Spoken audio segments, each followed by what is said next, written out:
Extension 1.6, Adding and Subtracting Fractions. In this extension lesson, you will use least common multiples to add and subtract fractions with unlike denominators. Example 1, adding fractions using a common denominator. Remember, we can add and subtract fractions with unlike denominators by writing equivalent fractions with a common denominator. One way to do this is by multiplying the numerator and the denominator of each fraction by the denominator of the other fraction. In other words, 5/8 plus 1/6. We could change that into 5/8 times this denominator, 6 over 6, because 6 over 6 is really just the same thing as 1, but it's getting us then to that common denominator, and 1/6 we can multiply by this denominator, 8 over 8, which again is just 1, so we can multiply by 1 without really changing the value. And that would give us then 5 times 6 is 30, and our denominator now is 48, 6 times 8, plus 1 times 8 is 8, and 6 times 8 is 48. So now we have the same denominator, and we can just go ahead and add the numerators. 30 plus 8 is 38, so we have 38 48ths. We could leave it like that, or we could try to simplify it to its lowest terms. I see an even number in both the 38 and the 48 in the ones place, so I know that I could divide both of those by 2, thinking back to my divisibility rules. 38 divided by 2 would give me 19, and 48 divided by 2 would give me 24. So that would be the answer in simplest forms. Again, I just divided the numerator and the denominator by 2. Again, since I'm dividing both by 2, I'm not changing the value, I'm just reducing it to its simplest form. The least common denominator of two or more fractions is the least common multiple of the denominators. The least common denominator is another method for adding and subtracting fractions that have unlike denominators. So in example 2, we have the same problem, find 5/8 plus 1/6. And this time we're asked to use the least common denominator to find that, which from the above description tells us that we need the least common multiple of the denominators. So the denominators are 5/8 the 8, and for 1/6 the 6. So multiples of 8 I'm going to start with.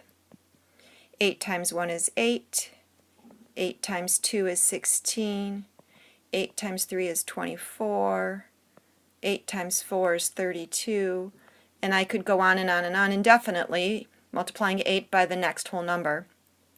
I'm going to stop there and see if I get a match with 6, because I need the least common multiple. So as soon as I get one that matches, I'm done, and that's my least common multiple. So 6 times 1 is 6, 6 times 2 is 12, 6 times 3 is 18,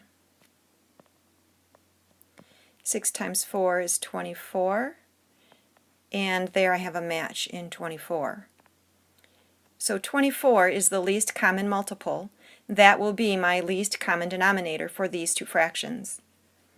Now that I know that my least common denominator is 24, I can go back to my problem and say 5/8. I want this denominator to become a 24. In order to do that, when I multiplied 8 by 3, I got 24. So I'm going to multiply both the numerator and denominator by 3,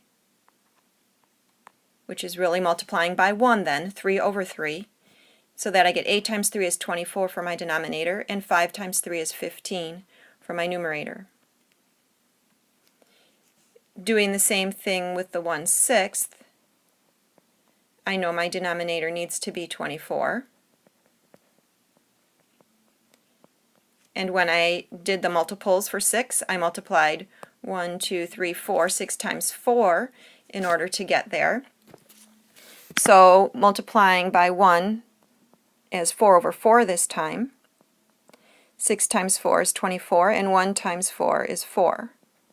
So 1/6 is the same as 4 over 24. Now I just need to add those two fractions together. I had 15 24ths plus 4 24ths.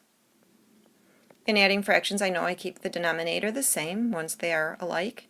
So the 24 stays, and 15 plus 4 is 19. 19 24ths, which is the same answer we got in example 1 after we simplified.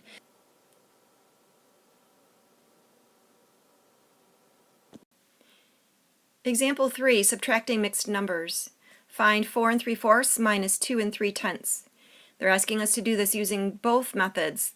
Method 1, the product of the denominators is the common denominator, and method 2, using the least common denominator. So starting with method 1, the first thing we have to do is get those mixed numbers into improper fractions. Recalling the procedure for that, you multiply the denominator by the whole number and then add the numerator. So 4 times 4 is 16, plus 3 more would be 17, 18, 19 fourths. And 2 times 10 is 20. Adding the 3 from the numerator is 23 tenths. So now we have the problem 19 fourths minus 23 tenths. In method 1, we're asked to use the product of the denominators. So my denominators are 4 and 10. That means that I'm going to multiply 19 fourths by 10 over 10 to get that denominator as 40. And the 23 tenths I'm going to multiply by 4 over 4, the other denominator, which is really the same as 1 again. So 4 times 10 is 40. 19 times 10 is 190. 10 times 4 is 40 again. That's our common denominator. And 23 times 4 is 92. Now I can do the subtraction because my denominators are alike. 190 minus 92 is 98. My answer becomes 98 40ths. Since these are both even numbers in the ones place, I know I can divide them both by 2 to reduce it a bit. That would give me 49 over 20. And then I would like to get that back into a mixed number. So in order to do that, how many 20s are in 49? There are 2. 2 times 20 is 40. And then I would have 9 left over. So 2 and 9 20ths would be my answer with that method. Using the least common denominator method tells me again I need to find the least common multiple of 4 and 10. So multiples of 4 would be 4 times 1 is 4, 4 times 2 is 8, 4 times 3 is 12, 4 times 4 is 16, 4 times 5 is 20, and my instincts tell me that I can stop there because when I do multiples of 10, 10 times 1 is 10, 10 times 2 is 20, and there are my two 20s. My least common multiple, my least common denominator, is 20. Going back now, I have 19 fourths was the mixed number that the improper fraction that I got from my mixed number. I want my denominator to be 20. In order to do that, I'm going to times by 5, both the numerator and the denominator, which is really 1. 4 times 5 is 20. 19 times 5 is 95. And doing the same with the other improper fraction of 23 tenths. To get to 20, I'm going to multiply by 2 over 2. 10 times 2 is 20. 23 times 2 is 46. So now I have 95 20ths and 46 20ths, and I'm going to subtract that. So I have 95 20ths minus 46 20ths. That's going to give me 49 20ths, which should look very familiar because we got that same answer over there, and it reduces to 2 and 9 20ths again. So again, this is proof that both methods work, and you just need to pick the one that works best for you.